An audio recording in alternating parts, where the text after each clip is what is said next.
यह लंबी छुट्टियों वाला वीकेंड था और बेचारा कालू घर में बुरी तरह बोर हो चुका था। ना स्कूल, ना बाहर क्रिकेट खेलने वाले दोस्त, और सबसे बुरी बात, उसका इंटरनेट एक सुस्त कछुए की तरह बार बार रुक रहा था। कालू सोफे पर उल्टा लेटा हुआ था। मुझसे ज्यादा तो छत वाला पंखा एंटरटेन हो रहा है। कम से कम वो तो पूरे दिन घूम तो रहा है। मैं तो आलू बन गया हूँ। तभी अचानक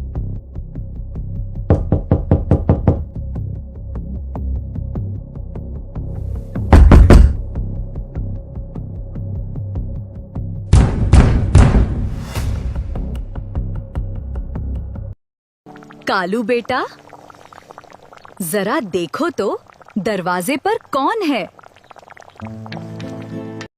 कालू फिल्मी हीरो की तरह दौड़ता हुआ दरवाजे तक पहुंचा और झट से दरवाजा खोल दिया। दरवाजे के बाहर उसके पापा खड़े थे, ऑफिस से थके हुए, कंधे पर अपना ऑफिस वाला लैपटॉप बैग टांगे हुए। पापा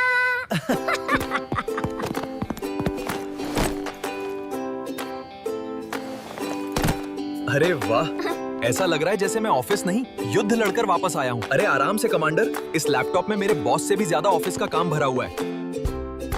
उधर मम्मी ने सबके लिए चाय बनाई और पापा ऑफिस की थकान मिटाने के लिए सोफे पर बैठ गए। कालू भी पास में अपनी किताब खोलकर बैठ गया। हालांकि किताब खुली जरूर थी, पर उसकी नजरें शब्दों पर नहीं, मम्मी पापा की बातों पर थी। इतनी लंबी छुट्टियां घर पर बैठे बैठे निकल रही हैं। हाँ, सही कह रही हो। क्यों ना कल कहीं घूमने चला जाए। बस फिर क्या था, घूमने। शब्द सुनते ही कालू के कान ऐसे खड़े हो गए जैसे किसी बिल्ली ने दूध की आवाज सुन ली हो। उसकी आंखें चमक उठी। एक सेकंड पहले तक जो लड़का आलस में पड़ा हुआ था, अब अचानक रॉकेट बन चुका था। अरे तुम तो पढ़ाई कर रहे थे ना? हाँ, प्लीज पापा, इस बार किसी वाइल्ड लाइफ सैंक्चुरी चलते हैं ना। Please please please. लेकिन कालू की चमकती आंखें देखकर मम्मी पापा भी मना नहीं कर पाए। उन्होंने तुरंत अगले दिन की सफारी ट्रिप का प्लान बना लिया और फिर कालू खुशी में पूरे कमरे में ऐसे नाचने लगा जैसे उसने अकेले ही वर्ल्ड कप जीत लिया हो।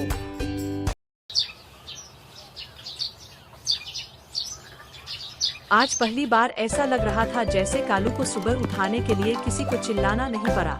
उल्टा वो खुद सबको जल्दी करने के लिए पीछे पड़ा हुआ था। अरे भाई, तुम 3-3 चिप्स के पैकेट क्यों ले जा रहे हो? क्या पता जंगल में टाइगर्स को भूख लग जाए। सफारी जीप धीरे धीरे जंगल के अंदर प्रवेश करने लगी। चारों तरफ ऊंचे ऊंचे पेड़ थे, ठंडी हवा पत्तों को हिला रही थी और पक्षियों की मीठी चहचहाहट पूरे जंगल में गूंज रही थी। कालू कभी बाईं तरफ देखता, कभी दाईं तरफ, कभी ऊपर पेड़ों पर, तो कभी नीचे झाड़ियों में। उसकी आंखें किसी टाइगर को ढूंढने में लगी हुई थी, लेकिन ना कोई टाइगर दिखा, ना कोई लेपर्ड, यहाँ तक कि एक मंकी भी नहीं। पापा, क्या आज सारे जानवर छुट्टी पर गए हैं? शायद उन्हें पता चल गया कि कालू आने वाला है, इसलिए सब डरकर छुप गए। तभी अचानक कालू की नजर दूर घास के मैदान पर गई। कुछ डियर आराम से घास चर रहे थे। थोड़ी दूर एक पीकॉक अपने सुंदरपन फैलाकर नाच रहा था और जंगल के दूसरे कोने में जायंट एलिफेंट्स का झुंड धीरे धीरे चल रहा था। अचानक जीप रुक गई। सभी लोग एकदम शांत हो गए। झाड़ियों के पीछे से धीरे धीरे एक ह्यूज टाइगर बाहर आया। कालू की आंखें बड़ी की बड़ी रह गईं। टाइगर ने अभी अभी एक डियर का शिकार किया था और अब वो उसे खा रहा था। पूरा जंगल अचानक बिल्कुल शांत हो चुका था। सिर्फ पत्तों की हल्की आवाज सुनाई दे रही थी। क्या ये टाइगर एक दिन हम सबको भी खा जाएगा? और ये इतना डरावना जानवर हमारे देश का नेशनल एनिमल क्यों है? अरे पगले, अगर टाइगर सबको खाने लग जाएं, तो जंगल खाली रेस्टोरेंट बन जाएं। देखो बेटा, जंगल में हर जीव किसी न किसी दूसरे जीव पर खाने के लिए निर्भर करता है। प्रकृति में इसी व्यवस्था को फूड चेन कहते हैं। फूड चेन मतलब स्विगी वाली डिलीवरी चेन जैसा? नहीं बेटा, बिल्कुल वैसा नहीं।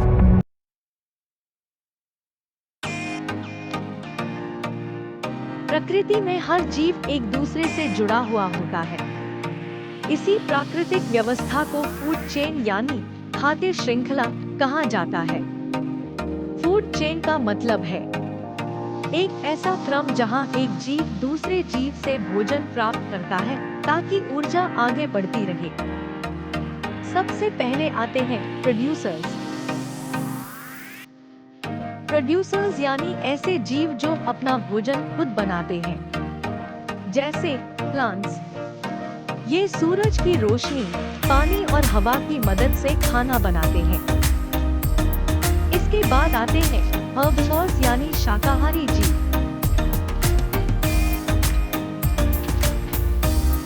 ये पौधों और घास को खाते हैं, जैसे डियर, रैबिट, एलिफेंट। फिर आते हैं कार्निवोर्स यानी मांसाहारी जीव।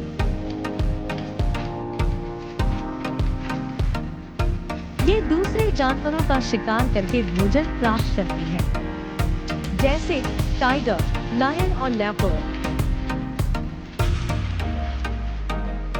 घास एक प्रोड्यूसर है, हिरन एक हर्बिवोर है और टाइगर एक कार्निवोर है। अगर जंगल में बहुत ज्यादा डियर हो जाए तो वो सारी घास खत्म कर देंगे, और अगर टाइगर ना हो तो जंगल का पूरा इकोसिस्टम यानी प्राकृतिक संतुलन बिगड़ जाएगा। इसीलिए टाइगर जंगल के लिए बहुत जरूरी होते हैं। इसी तरह छोटे जीव भी फूड चेन का हिस्सा होते हैं। टाइगर्स आमतौर पर ह्यूमंस पर हमला नहीं करते जब तक उन्हें खतरा महसूस ना हो, वो घायल ना हो या फिर वो सामान्य तरीके से शिकार ना कर पा रहे हो। असल में टाइगर्स जंगलों के लिए बहुत जरूरी होते हैं। Hey everyone! Chick Glue here! Thanks for watching, my dear friends! If you enjoyed this video, please help us reach more kids around the world by liking, subscribing, and sharing this video with your friends. Your support really helps our fun learning adventures grow and motivate us to create more exciting videos for you.